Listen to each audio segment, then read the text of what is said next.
ধন্যবাদ। আমি ধন্যবাদ জানাই ভয়েস ফর রিফর্মসকে আমাকে আমন্ত্রণ জানানোর জন্য।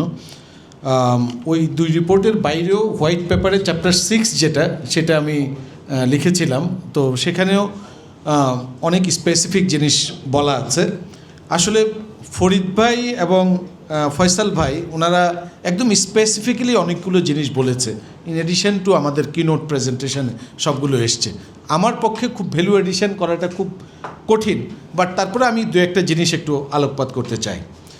যেটা ফরিদ ভাই বলেছেন যে আসলে আমরা এই যে পিসমিল বেসিসে কাজ করছি, কিন্তু আমরা যদি যেটা বললেন যে এসওপি স্ট্যান্ডার্ড অপারেটিং প্রসিডিওর যেটা আছে সেটা করে তারপরে যদি ইন্টিগ্রেটেড সিস্টেমের মাধ্যমে করে অটোমেশনে যাই, তাহলে আপনার এটা আউটপুট আসবে।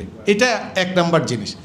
দুই নাম্বার জিনিস হচ্ছে আজকে আমরা যত আলোচনা করছি যে আসলে ইনডিরেক্ট ট্যাক্সের ইম্প্যাক্টটা কীরকম হবে, এটি আপনি ইনফ্লেশন বলেন, বিজনেস বলেন, ইম্পোর্টের ক্ষেত্রে বলেন, সব কিছুর উপরেই কিন্তু একটা প্রভাব আছে।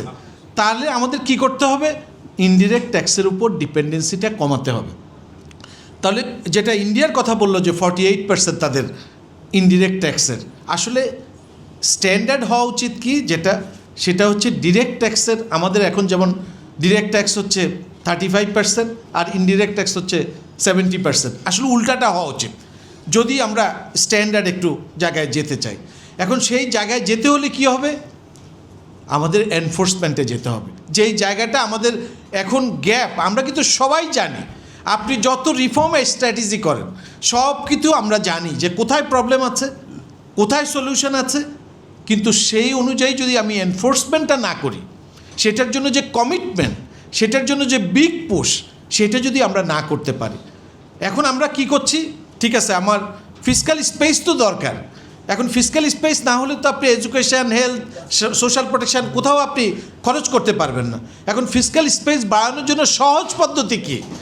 এই সহজ পদ্ধতিটা হচ্ছে এই ইনডিরেক্ট ট্যাক্সের জায়গাটা, এখানে একদম সহজে করা যায়। কিন্তু আমরা এখান থেকে বের হয়ে আমরা কিভাবে ডিরেক্ট ট্যাক্স, এখন ডিরেক্ট ট্যাক্সের মধ্যেও সরকার সহজ পদ্ধতিটা নেয় যে যারা ট্যাক্স দিচ্ছে শুধু তাদের উপরই প্রেশার দিচ্ছে, কিন্তু যারা ট্যাক্স নেটের বাইরে আছে। কয়েকদিন আগে আমি প্রথম আলোরই একটা রিপোর্টে দেখলাম, ঢাকা উত্তর সিটি কর্পোরেশনে 3,42,688 হোল্ডিং নাম্বার আছে, এবং এক একটা হোল্ডিংয়ে যদি গড়ে 6টা করে ফ্ল্যাট ধরে, তাহলে বলা হচ্ছে 20 লাখের উপরে ফ্ল্যাট আছে।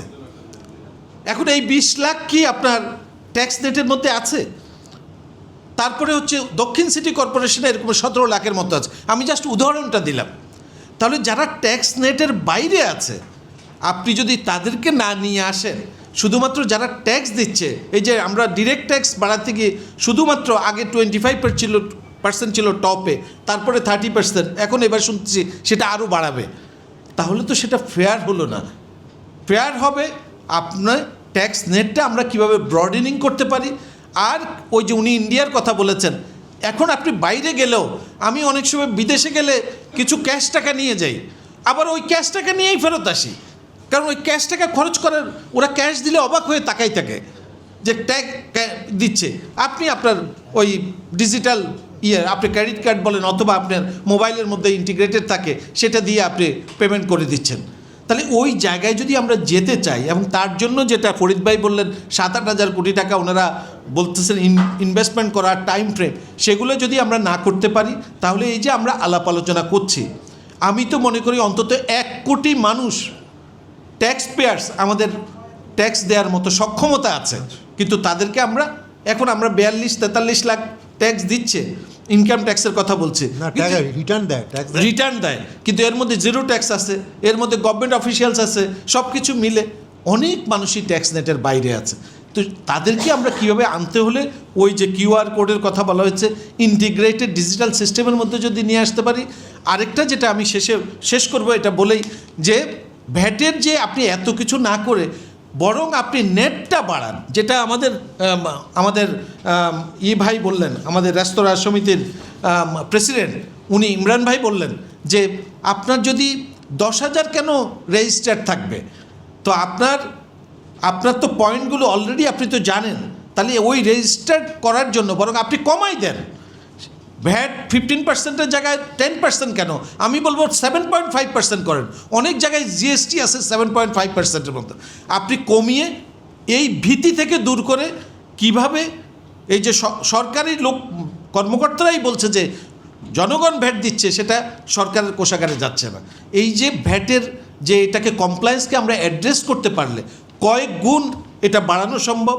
এক্সামশন যেখানে আছে সেইগুলোকে আমরা কিভাবে রেশনালাইজ করতে পারি, সেটাকে যদি কমাতে পারি, আমি মনে হয় যে এখন আমাদের যে ট্যাক্স জিডিপি রেশিও কমছে, কিন্তু এটাকে যে টার্গেট আছে এটাকে ধীরে ধীরে 12 থেকে 15%-এ নিয়ে যাওয়া, সেটি আমাদের যেতে হলে যে বুক পুশটা দরকার, সেটা একমাত্র পলিটিক্যাল গভর্নমেন্টই পারে।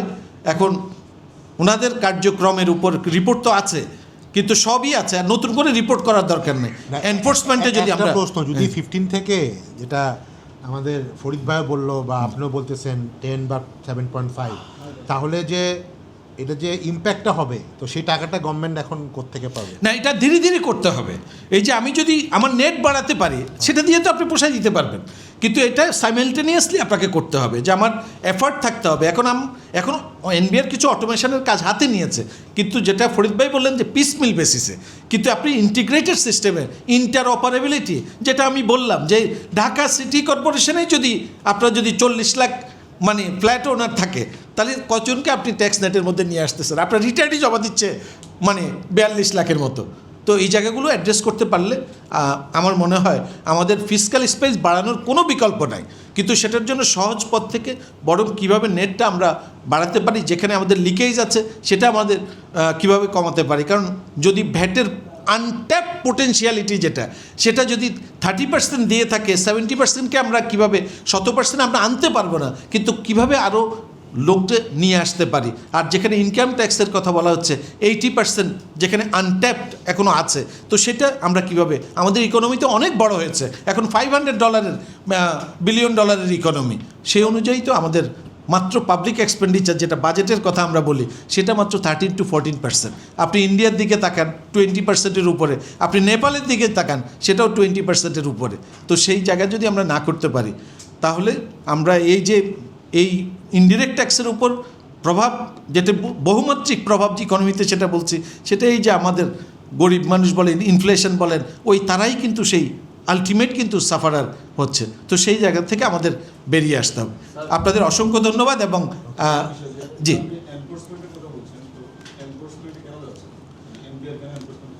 এনবিআরের তো ক্ষমতা নাই আসলে, এটা পলিটিক্যাল কমিটমেন্ট লাগবে। যারা রাষ্ট্র চালাচ্ছেন তাদের কমিটমেন্টটা, এনবিআর হচ্ছে একটা ফাইন্যান্স মিনিস্ট্রির আন্ডারে একটা অর্গানাইজেশন, কিন্তু সে তো নিজে কিছু করতে পারে না। তাকে করতে হলে যে পলিটিক্যাল কমিটমেন্টটা, সেই পলিটিক্যাল রাষ্ট্রের কমিটমেন্টটা লাগবে। সেই জায়গায় যদি না করতে পারি, তাহলে আমরা এই আলোচনার মধ্যেই থেকে যাবে। আপনি তো অ্যাবসলিউট নাম্বার দেখেন, আপনার অ্যাবসলিউট নাম্বারে কিন্তু বাড়ছে, কিন্তু আমরা জিডিপির কনটেক্সটে বলি, কিন্তু সেটা যদি করতে হলে যে বিগ পুশটা দরকার, আমরা ইকোনমিক্সে বলি বিগ পুশ থিওরি, সেই বিগ পুশ পলিটিক্যাল গভর্নমেন্টই নিতে পারে, রাষ্ট্রই নিতে পারে। Thank you.